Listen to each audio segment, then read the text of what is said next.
ជំរាបសួរពុកម៉ែបងប្អូនថ្ងៃនេះនាងខ្ញុំមករៀបរាប់អំពីអត្ថប្រយោជន៍ផ្លែត្រស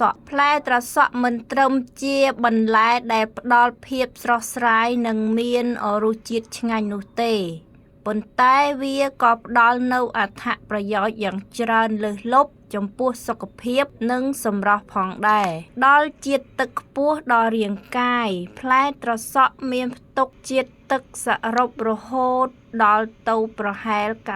96% ដែលជួយកាត់បន្ថយការជ្រេកទឹកនិងរក្សាជាតិទឹកក្នុងរាងកាយបានយ៉ាងល្អជាពិសេសនៅពេលអាកាសធាតុក្តៅសម្បូរសារធាតុចិញ្ចឹមទោះបីវាមានកាឡូរីខ្ទាបប៉ុន្តែវាមានផ្ទុកវីតាមីននិងជាតិរ៉ែសំខាន់ជាច្រើនដូចជាវីតាមីន C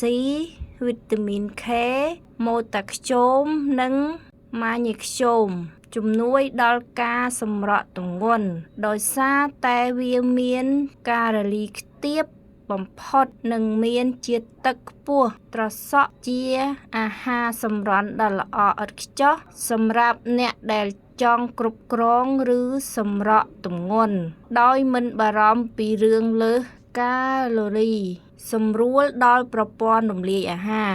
ការញ៉ាំត្រសក់ទាំងសម្បកផ្ដល់នូវជាតិសរសៃ Fiber និងជាតិទឹកដែលជួយការពារនិងដោះស្រាយបញ្ហាទល់លាមកបានយ៉ាងមានប្រសិទ្ធភាពល្អ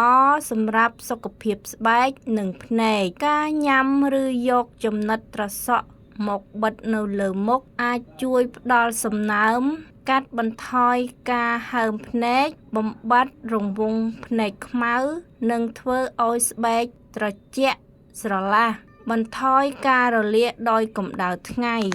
មានសារធាតុប្រឆាំងអុកស៊ីតកម្មត្រសក់មានផ្ទុកសារធាតុប្រឆាំងអុកស៊ីតកម្ម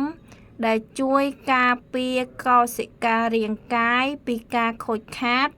និងកាត់បន្ថយហានិភ័យនៃជំងឺរ៉ាំរ៉ៃផ្សេង